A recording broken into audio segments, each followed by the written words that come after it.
Good morning, everyone, and welcome to this morning's installment of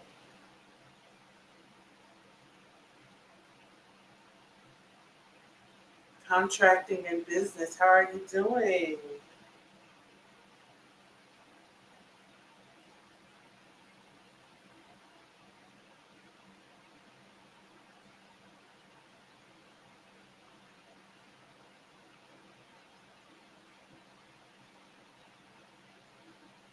Let me just give everybody a chance to know that I am live,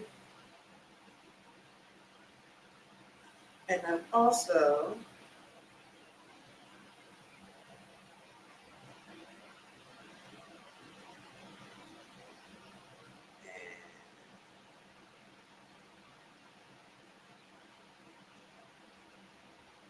I am actually going live on Clubhouse, and I haven't been live on my Clubhouse room in a long time.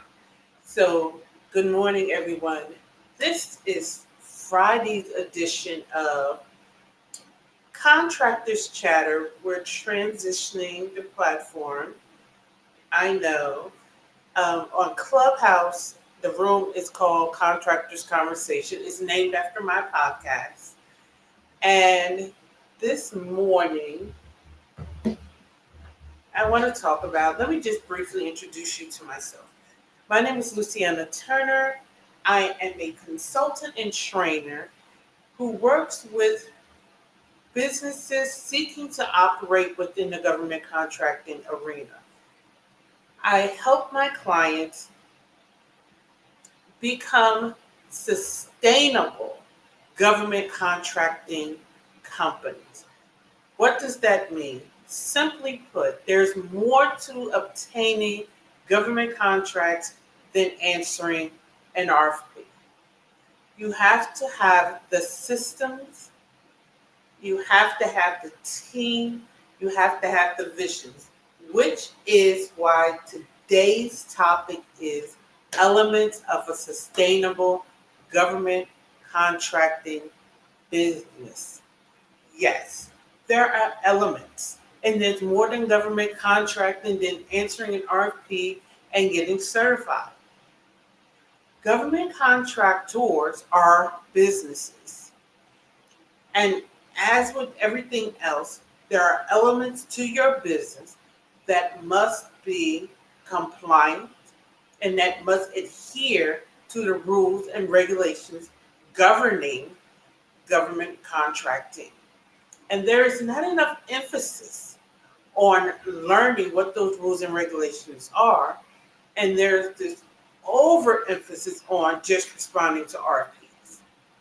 However, if you do not have the correct systems in place, you can't really respond to the RFP properly and you can't perform. And even if you by some magic win a contract and perform, how are you getting paid?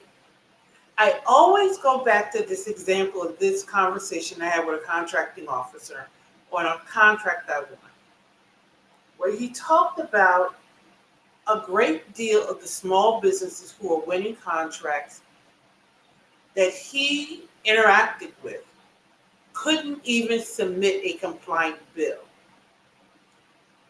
And then I want to talk about it and go a little further, aren't even aware that the government contractor office isn't even supposed to tell you how to invoice them. So, and for those who are saying, well, why aren't they supposed to? Well, quite frankly, the instructions were in the RFP you responded to. Let's go there. So, one of the elements of a sustainable government contracting business is following directions. Every RFP gives you the instructions on how to submit the invoice. So before we even arrive at the contract, you are instructed on how to submit the invoice. It's just that simple. So, you know what we do over here, as you enter the room, say hello. We don't believe in growing alone, so share this within your network. As you're driving into work or as you're having that cup of morning coffee, tea, whatever your favorite beverage is, pull out your contractor's notebook and take some notes. And whether you're a government contractor already or you're thinking about becoming one, these elements are important because far too often there's this overemphasis in one area and not enough in the other. So one of the first things I want to talk about, and I spoke about, was we're not following the basic directions that are listed in the RFP that tells you how to even build a government. So how are you sustainable when you don't know how to collect your cash? You can't grow if you don't get paid. It's just that simple. And once you collect the cash, how are you recording it? I've had conversation after conversation, and this is what led me to write my book, Keys to Government Contracting. That is, thank God, available on Amazon. Yes, it is available for sale. It is on Amazon. It's on my shop. I'll have the link available for you tomorrow. I had to do some resetting this morning, quite frankly. But how are you recording your income? What are your systems in place? How are you sustainable if you have no way of tracking your income versus your expenses? This is all ways of showing that you're viable. The government is risk averse. So how do you show your client that you're going to be here a year from now, 2 years from now? You want to bid on these large contracts that are 2, 3, 4, 5 years in length. Yet, your client doesn't even know you're going to be here that long. How do you demonstrate that? Through accounting systems. Through point one, following directions. Point two, through your accounting systems. Point three, just having proper policies. And I know somebody's going to say, well, I'm new. I shouldn't have policies. Do you intend to stay new?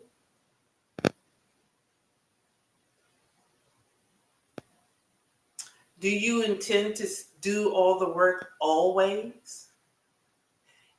I tell my audience this all the time.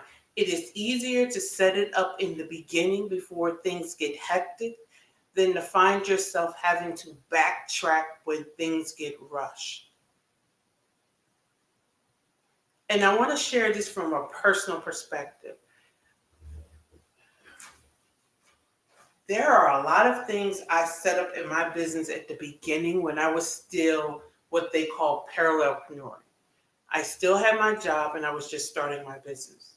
But there were still gaps in my process. And when I recognized the gaps and I started filling them in, it was when I was in the heat and the rush of the moment. That is not the time to fill in the gaps because you usually put a Band-Aid where you need to plug the hole. Or that is when you're putting a temporary plug where you need to mix up some mortar and cement and you need to go in there with some wire meshing and some encasement.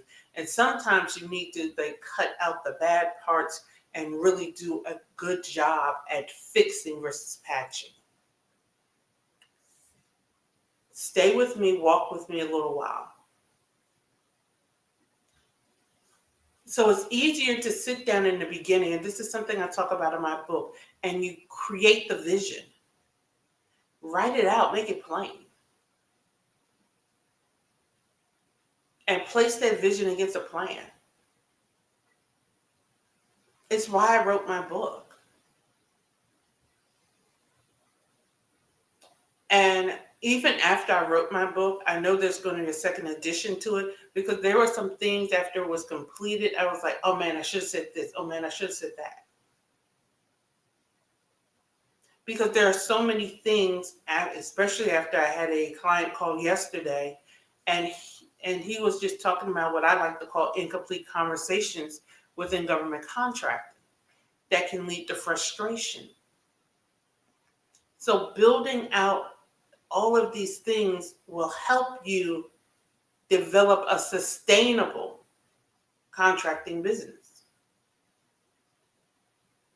Do not forget, you are a business wanting to do business with a large client who is highly risk averse, and rules are based in legislation.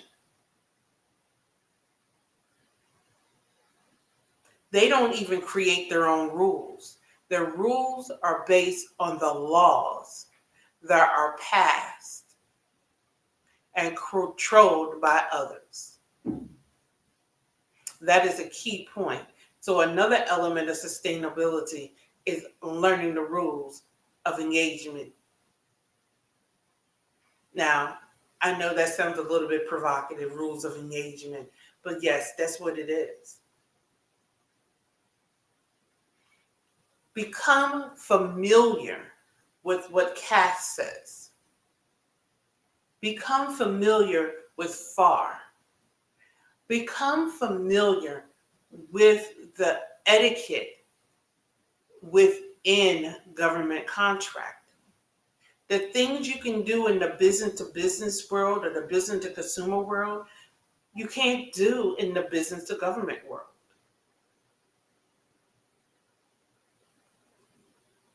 Because it is government contracting.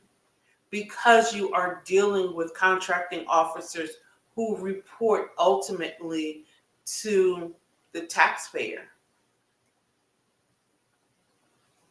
Think about it from this perspective. What do you think when you read all these headlines about supposed and suspected fraud, waste, and abuse in government?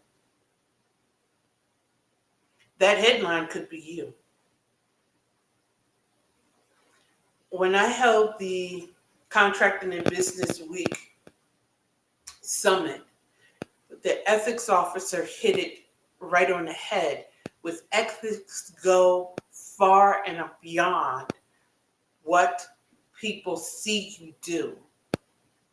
A lot of times it's the perception, which is why your actions are bound by the rules and regulations, and about, quite frankly, what people believe you're doing, not necessarily what you are doing. These are just a few of the elements of sustainability in government contracting.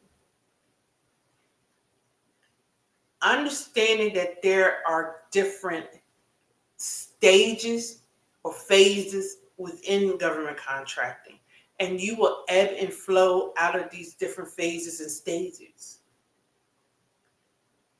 And understanding that your role as a government contractor doesn't necessarily change, but your positioning does. Especially if you're the prime versus the sub, but your responsibility remains the same. And that goes to another point. Understand what your responsibility is and own it.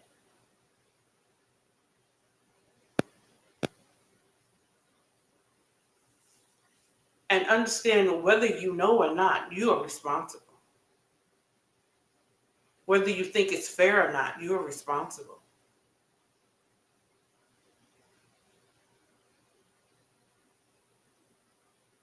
These are just some of the elements of a sustainable contracting business. So, tell me what you think. Drop it in the comments. Send me an email. Share it amongst your network. What do you think about the elements of a sustainable contracting business? A lot of businesses give up on government contracting. They say they are having a hard time winning contracts. They say they have a hard time scaling and growing. And it's because it boils down a lot of times to these elements. They don't follow the directions completely. They don't have the proper systems in place. They don't know the rules of engagement. They don't understand their responsibility. They don't understand that there are phases and stages in government contracting. And I'm going to tell you, leadership and the involvement and the evolution of who you are as the leader of your organization is so important. You know, as my mentors say, you go there head first.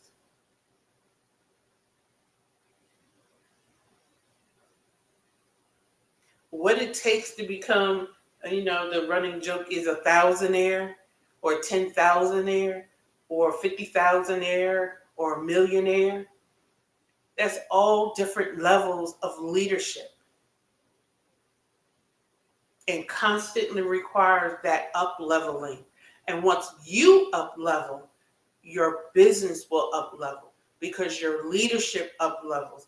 Therefore, your strategy up levels.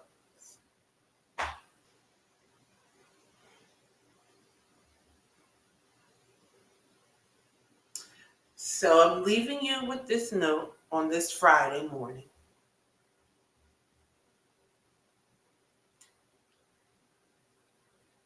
There are keys to government contracting.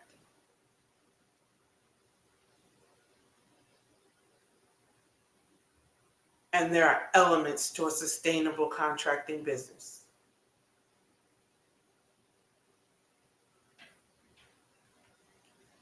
Do you have your keys?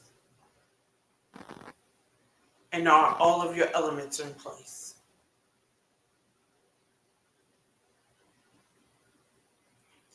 And with that, I bid you a good day.